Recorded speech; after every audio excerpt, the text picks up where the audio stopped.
Encre d'histoire, Plume et Voix, Alban de Maigret.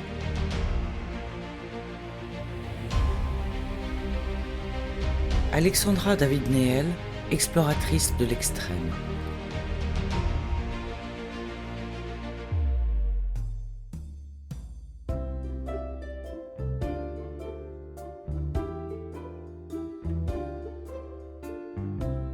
Alexandra David naît en 1868 d'un père républicain, protestant, franc-maçon français et d'une mère fervente catholique belge. Habitée par les démons de la liberté et des voyages, Alexandra pratique l'art de la fugue dès le plus jeune âge. À l'étroit entre les quatre murs de sa chambre et des parents moroses, elle rêve d'aventures et de découvertes. Certes, les livres lui permettent de s'évader un peu, mais sont loin d'être adaptés à son jeune âge. Elle découvre avec intérêt les philosophies orientales et le stoïcisme, et confessera s'être régulièrement infligé des tortures corporelles. Élisée Reclus, célèbre géographe communard anarchiste, vient régulièrement dans la famille David s'entretenir avec son ami. L'homme et ses idées marquent profondément la jeune fille qui s'intéresse de près au féminisme et agit pour l'émancipation des femmes, davantage d'un point de vue économique que politique ou social. La précocité intellectuelle de la jeune Alexandra n'échappe pas à son père qui regarde sa fille unique comme un drôle d'oiseau et multiplie pour la décrire des qualificatifs semblables à étrange, curieuse, intrépide, insoumise. Lorsque, venant la chercher d'une nouvelle fugue vers les lacs italiens, Madame David somme Alexandra de venir travailler à sa boutique de tissus. Celle-ci lui répond « Maman, les sciences me passionnent tout autant que les philosophies et les religions. À la sortie du couvent, je souhaite faire des études de médecine. Qu'en pensez-vous » Réponse de sa mère « Vous êtes folle, ma fille. Vous ne pensez pas ce que vous dites. Être médecin ?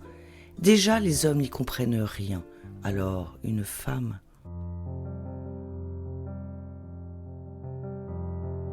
À sa majorité, Alexandra gagne Paris où elle fréquente assidûment les cours de la Sorbonne et du Collège de France. Ces heures perdues passées à hanter le musée Guimet font naître en elle sa vocation d'orientaliste.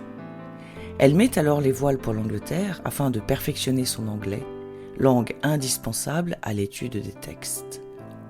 À 21 ans, armée de connaissances certaines, elle se convertit au bouddhisme et étudie le sanskrit et le tibétain. L'année suivante, elle hérite d'une somme providentielle de sa tante et marraine qui lui permet de financer un voyage d'1 an en Inde. Sans suspendre ses travaux de recherche et d'écriture, Alexandra entre au Conservatoire royal de Bruxelles sous l'instigation de son père. Elle entame alors une carrière de cantatrice qui l'amène à Hanoï, Athènes, puis Tunis, où elle rencontre le très séduisant et indépendant Philippe Néel, ingénieur en chef des chemins de fer tunisiens, qu'elle épouse en 1904. Les relations du couple, bien que souvent tumultueuses, sont malgré tout fondées sur le respect, mais on s'en doute néanmoins, la désormais Alexandra David Néel n'a pas le profil de la parfaite femme au foyer. Il lui faut découvrir, voyager, rencontrer, explorer sans cesse. En 1911, elle annonce donc à son mari une absence de 8 mois pour un voyage d'études en Inde, financé par 3 ministères. C'est en réalité 14 ans plus tard qu'elle revient, après une immersion dans les philosophies hindouistes et bouddhistes en Inde, au Japon, en Corée, en Chine et au Tibet.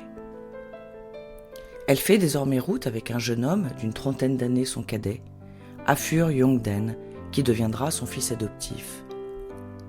Initiée aux enseignements les plus secrets du bouddhisme grâce à la rencontre de sommités tels que le 13e Dalai Lama en exil ou le chef spirituel du Sikkim, fils du Maharaja, Alexandra deviendra une personnalité non seulement reconnue et admirée, mais également force de conseil pour les réformes à engendrer.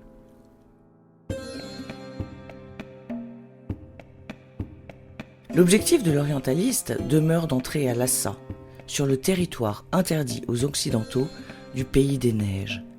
De Chine, elle engage la route avec son fils adoptif et un lama tibétain en direction du Tibet. Après l'interminable traversée du désert de Gobi, la petite troupe arrive au toit du monde et prépare l'ultime voyage, malgré l'avis d'expulsion des Britanniques, envers la Franco-Belge. Grimée en mendiante tibétaine, la peau noircie par un mélange de suie et de cacao, des crins de yak accrochés aux cheveux, Alexandra se fond dans un mutisme absolu et accompagne Yongden déguisé en lama savant. Au plus proche des Tibétains, le climat rude et son statut de mendiant obligent parfois l'équipé à se contenter de nourriture la plus sommaire, en mélangeant leurs lacets en cuir à de la soupe. La terre des divinités, le territoire interdit aux étrangers, Lhasa.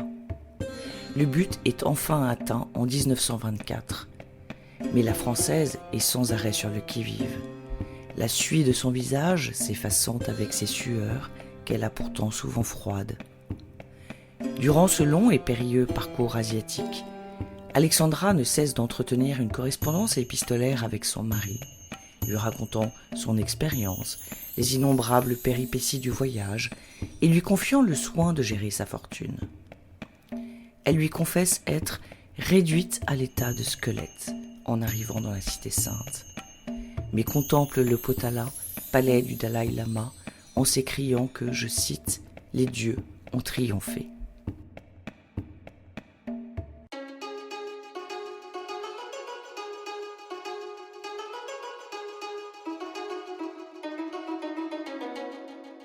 Après 2 mois à Lhasa, Alexandra est démasquée pour trop grande hygiène. Le fait qu'elle se lave chaque matin dans la rivière a attisé les soupçons. Le gouverneur les laisse néanmoins quitter Lhasa libres, et les aventuriers marchent vers l'Inde.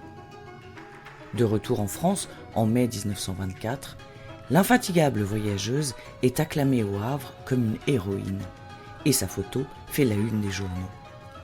Elle s'installe avec son protégé en Provence, où elle écrit ses aventures et donne des conférences dans toute l'Europe.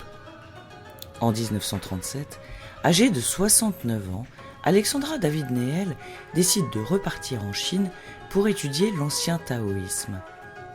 Avec son fils adoptif comme compagnon de voyage, elle assiste aux horreurs de la guerre sino-japonaise et erre dans le pays dans la plus grande misère. Le Tibet puis l'Inde les accueillent ensuite, avant que le couple acharné ne rentre en Europe après 9 années d'un nouveau périple ponctué de joie et de tribulations.